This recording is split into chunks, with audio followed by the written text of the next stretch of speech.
tadi satu surah, lalu baginda membaca Bismillahirrahmanirrahim, Inna a'tainakal kautsar, sehingga selesai. Seterusnya baginda bertanya, apakah kamu tahu tentang Al-Kautsar? Mereka menjawab, Allah dan Rasulnya lebih mengetahui. Rasulullah SAW menjawab, ia merupakan sebuah sungai yang dikurniakan oleh Allah kepadaku di dalam syurga. Ia mempunyai banyak kebaikan. Umatku akan ke sana pada hari kiamat. Bekas-bekas minuman disediakan sebanyak cakrawala. Ada segolongan yang ditegah untuk mendapatkannya. Lalu aku berkata, wahai Tuhan, mereka adalah umatku. Lalu jawab, sesungguhnya kamu tidak mengetahui apa yang telah berlaku selepas kamu. Imam Muslim dengan lafaznya, Abu Daud dan An-Nasai telah meriwayatkan daripada Anas radhiyallahu anhu berkata, ketika Rasulullah SAW berada bersama kami dalam masjid, tiba-tiba baginda melelapkan matanya seketika, kemudian mengangkat kepalanya dalam keadaan senyum. Kami bertanya, apakah yang menyebabkan anda senyum, wahai Rasulullah SAW? Baginda menjawab, sesungguhnya telah diturunkan kepadaku sebentar tadi suatu surah.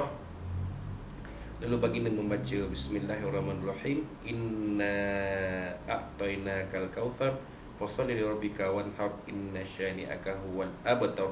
Surah Azim. Terusnya baginda bertanya, adakah kamu tahu apa itu Kautsar? Kami menjawab, Allah dan Rasulnya lebih mengetahui.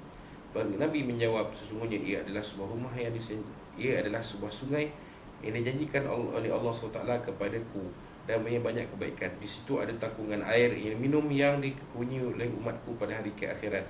Bekas air yang disediakan sebanyak bintang di langit. Sebagian daripada umatku ditegah untuk mendapatkannya. Aku berkata, Tuhanku, sesungguhnya mereka adalah umatku. Lalu Allah menjawab, sesungguhnya kamu tidak mengetahui apa yang mereka lakukan sepeninggalanmu. Wallahu a'lam. Jadi berdasarkan dua hadis ini, kemungkinan besar surah ini adalah surah Madaniyah. Wallahu a'lam. Sebab turun surah Al-Bazzar dan perawi yang lain dengan sanad yang sahih telah meriwayatkan daripada Abdullah bin Abbas radhiyallahu anhu berkata, ini pada satu ketika Ka'ab bin Al-Ashraf datang ke Mekah. Orang Quraisy bertanya kepadanya, anda adalah ketua mereka?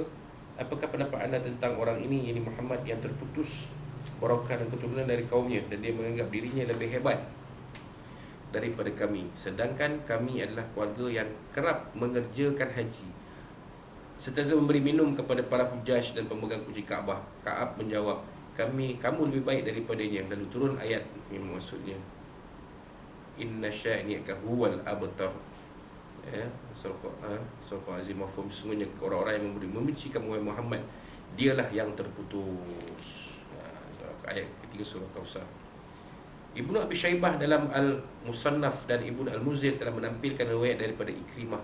Katanya telah diturunkan wahyu kepada Nabi. Orang Quraisy berkata, Muhammad orang yang terputus barakah dan tidaklah berketurunan berbanding kita.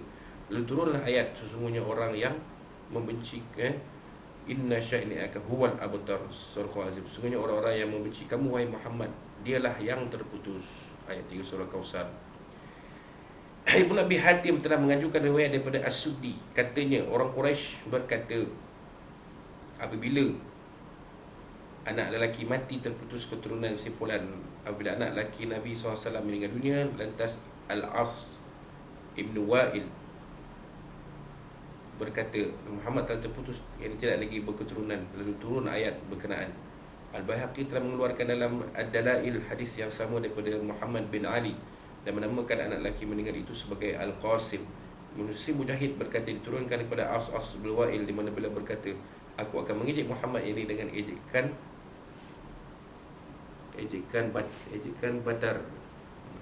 batar. Sementara Ibnu Jarir mengeluarkan daripada Sa'id bin Jabir mengenai firman Allah, mafhumnya, fasholli li rabbika wanhar. Surah Azim, maka dirikanlah solat kepada Tuhanmu dan berkorbanlah. Ayat 2 surah Kautsar. Katanya diturunkan pada hari Hudaibiyah, di mana Jibril datang pada baginda SAW berkata, korban dan rukuklah. Lantas baginda SAW Nabi SAW bangun dan berkhutbah seperti hari raya fitrah dan korban. Kemudian baginda semayang 2 rakaat. Seterusnya baginda menyembelih unta korban, tetapi riwayat terlalu gharabah, aneh menurut pandangan Imam As-Suyuti rahimahullah ta'ala. Ibnu Al-Muzir mengajukan riwayat daripada Ibnu Juraij bahawa ia berkata, pernah sampai berita kepadaku bahawa apabila Ibrahim anak Nabi Muhammad SAW meninggal dunia, Nabi menjadi marah dan ucapan mereka itu. Orang Quraisy berkata, sesungguhnya Muhammad sudah batar, ini batar, iaitu terputus keturunannya. Lalu turunlah ayat, ya. Bismillahirrahmanirrahim. Inna a'tainakal kautsar. So, sesungguhnya kami telah memberikan penuh sebuah sungai di syurga. Ayat 1 sebagai hadiah dan pengubat hati baginda yang luka. Kesimpulan sebab turun ayat ini adalah kerana wujudnya usaha melemahkan Nabi dan memperkecil-kecilkan pengikut-pengikut baginda, di samping mencela baginda disebabkan kematian putera-putera baginda, iaitu Al-Qasim. Al-Qasim meninggal di Mekah dan Ibrahim di Madinah. Mereka bergembira dengan penderitaan atau cabaran yang dihadapi oleh orang-orang mukmin. Turunlah surah ini sebagai menyatakan bahawa Rasulullah SAW masih utuh dan mendapat pertolongan Allah. Malah para pengikut baginda berada di pihak yang menang. Kematian putera-putera Rasulullah SAW tidak dapat melemahkannya. Sebaliknya, orang-orang yang membenci baginda adalah orang-orang yang terputus silih batar dan tidak meninggalkan sebarang sejarah prestasi, bahkan jauh dari segala kebaikan. Ada tuan-tuan, ini sebenarnya Nabi SAW walaupun tidak walaupun zuriat baginda SAW bukan dari putera-putera baginda, tetapi putera baginda tersohor sehinggalah ke hari ini, sampai ke hari ini. Orang-orang seperti Habib Umar Al-Jufri, Habib Ali Al-Jufri, seperti Habib Ali Zain Abidin, seperti ulama tersohor di Mekah, Said almarhum Syekh Dr. Said Alawi, mereka ini semua adalah habaib Nabi SAW, keturunan Nabi SAW, yang antara habaib Nabi SAW, keturunan Nabi SAW yang sampai ke hari ini menyinari dunia Islam dengan ilmu-ilmu mereka. Jadi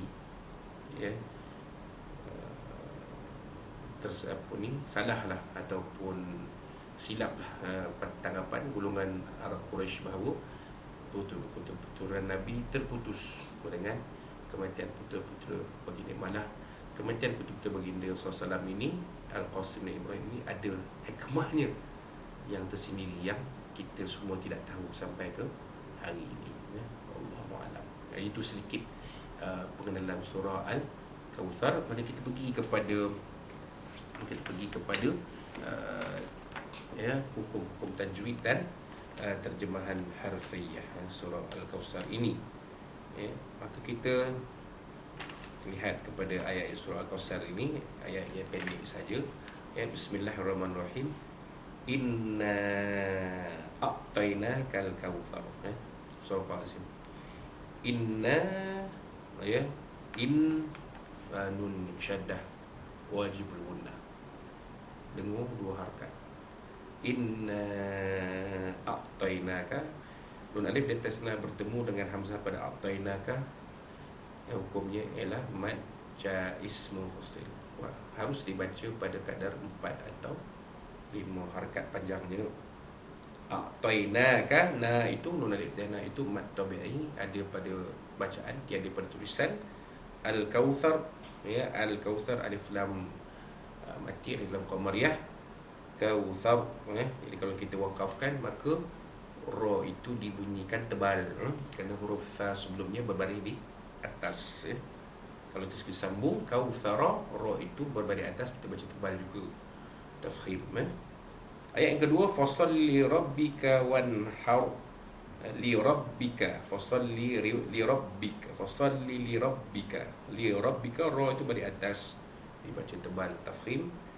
Wanhar, wanhar, nun mati jumpa dengan ha, hukumnya izhar halqi. Menyatakan minum mati bertemu dengan ha, huruf ha dan har. Sama kita sambung ataupun kita wakafkan, hukumnya sama, iaitu ra sukun itu dibaca tebal kerana huruf ha sebelumnya baris di atas. Wanhar, wasalli li rabbika wanhar inna syani'aka, ataupun wasalli li rabbika wanhar. Sama bacaannya. Kemudian ayat yang terakhir sekali, ayat yang ketiga, inna syani'aka huwal abtar. Inna wajibul gunnah, nun sabdu. Syani'aka, sya alif tasya mad asli, ni aka huwal abtar. Al abtar, al Alif Lam Qamariyah dalam